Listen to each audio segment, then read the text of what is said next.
Hey there folks, welcome to another edition of Time About the Movies. Today we're jumping into February of 1989, and we're starting with three films that came out on the third day of February 89. Not particularly ones that are memorable, but noteworthy for several reasons. And we're going to start off with this one, with the film that would be directed by the guy who would eventually direct this year's Best Picture winner, Driving Miss Daisy, Tom Selleck and Paulina Porizkova in Her Alibi. Tom Selleck. How did you do that? I do not like bugs. Paulina Porizkova. She was accused of murder, but the moment he saw her, he knew she was innocent. He became her alibi. Falling in love with a beautiful woman can be murder. I'm sorry. Just shut the engine off. Please. Is she guilty? Did you kill that man? Her freedom would be practically guaranteed by your death. Or innocent? Maybe I did kill him. Is she ruthless? You think she's really trying to kill you?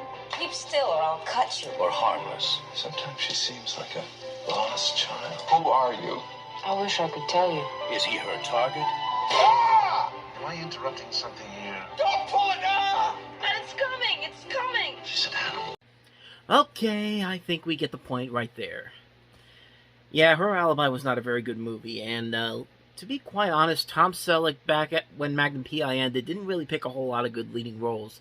I mean, he picked some really bad movies. He did pick some decent movies here and there, Quickly Down Under, In and Out, that type of stuff, but movies like this, they were pushing a little bit, and this was just one of those movies that it doesn't really know what it really wants to be. I don't know if it wants to be like a straight-up romantic comedy or some kind of a little bit of a mysterious thriller aspect to it, because you don't know if Paulina Porizkova really did commit this murder or not. But yeah, I don't think it's a movie that really paid off in the end. And like I said, it was quickly forgotten. It did make back its money back at the box office. It was only a $15 million budget, brought back $18 million, so it wasn't a gigantic failure for him, but for Tom Selleck as an actor. But it's not one of those movies that's automatically memorable for him, and you could probably see why in that trailer. There's a lot of those moments in there where it's just like, yep, these are the type of moments you would get in a movie like this. So, forgettable movie. On to the next one. And it's a comedy with John Candy, so hopefully we'll get something better than this.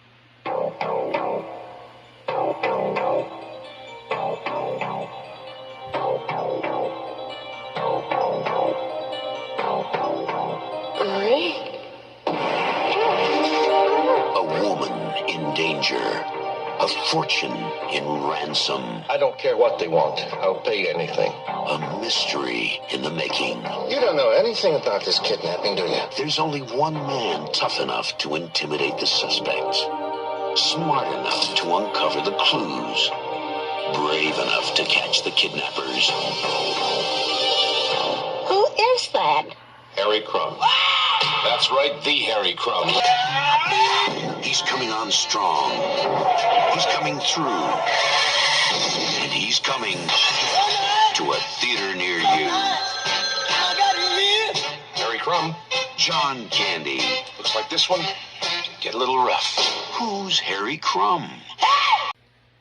Who's Harry Crumb? Certainly not as memorable as some of Candy's other comedies of the time, Planes, Trains, and Automobiles, Uncle Buck, The Great Outdoors. So that must mean it's a bad movie, right? Well, not really. I've seen it maybe once or twice, and I kind of enjoy it for what it is. It's not a groundbreaking comedy. It's not one of those comedies that's going to be remembered as much, but I think it's more underrated than I think a lot of people give it credit for. There are moments in this where they're clearly trying, and sometimes they do hit bullseyes in this. This has got a really good cast involved with this. Candy, of course. Annie Potts is in this. Glenn Headley. Yeah, I was way off on that last one. Not Glenn Headley. I'm talking about Jeffrey Jones. The person I was thinking of before was Glenn Shaddix, who was also in Beetlejuice with Jeffrey Jones, but he's not in this movie either. But Jeffrey Jones is in this movie. My head's getting screwed up there a little bit. But, yeah, it's, like I said, Annie Potts, Jeffrey Jones is in this, Shawnee Smith, Jim Belushi has a cameo in this. And it's a pretty decent movie. I won't say it's a great movie all around, but I think it has more funny moments that it's letting on. And NBC actually produced this movie too, and they haven't made a whole lot of movies that went to theaters like this. I know ABC used to have like a studio where they put movies out in theaters, but this is the only one that I know of that NBC has put out in theaters. There could be some other ones in there that I don't know right off the top of my head. But if we get to those, I'll definitely bring that up. But yeah, this movie's actually not that bad. Not a great movie overall, but it's a funny movie. I'll give it more credit than I think it deserves. So definitely check it out if you can get a chance to see it. Let's move on to the last movie featuring Charles Bronson, Kinjite, Forbidden Subject. Is a world of shadow and darkness. Just worth our brand new week, man. Put her on the streets. A world you never see. We have a 14-year-old brought in last night. Been in town 72 hours. Gang raped, abandoned. A realm of secret appetites and hidden passions. She wasn't enjoying. Why didn't she cry for help? Because of shame. A realm where nothing is taboo. It was Duke who put you out on the street. He made you turn tricks. Duke was good to me. Charles Bronson.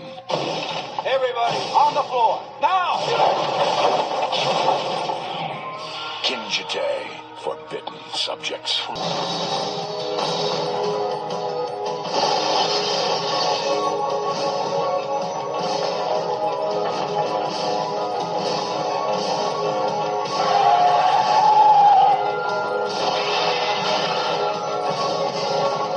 Charles Bronson. That's justice. Kinjite, Forbidden Subjects. Or Kinjite, Forbidden Subjects. I'm gonna mispronounce stuff all the time on this here. Like a couple weeks ago, I thought Tequila Sunrise was Tequila Sun Hill, and just now when I said about Jeffrey Jones being in this and all that kind of stuff, yeah, I'm gonna screw up a lot on here. So, yeah, this is Kinjite, Forbidden Subjects. This is Canon Films. Charles Bronson's in this. The director, J. Lee Thompson, him and Bronson have worked on 9 films together. This is the last film they worked on. They've done stuff like St. Ives and many of the Death Wish movies.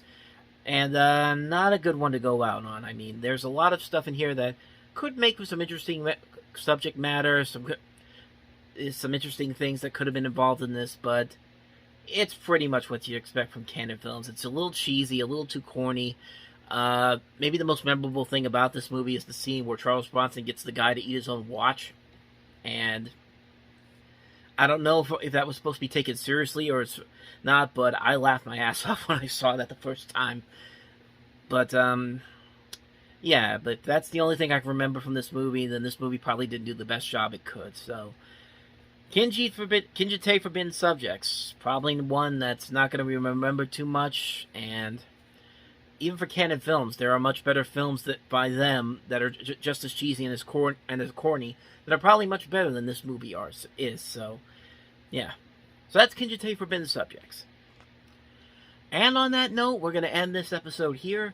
We move on to the next week of February the 10th, next time around, with movies like The Fly 2 and Cousins and Tap. Again, movies that probably a lot of people don't really know about, but not for the best reasons, but we'll look into them on the next episode. So thank you guys for watching this one, and as always, if you want to see more of these episodes, hit the playlist on the next page, and also check out the previous episodes. So I'll see you guys for the next episode. Until then, take care.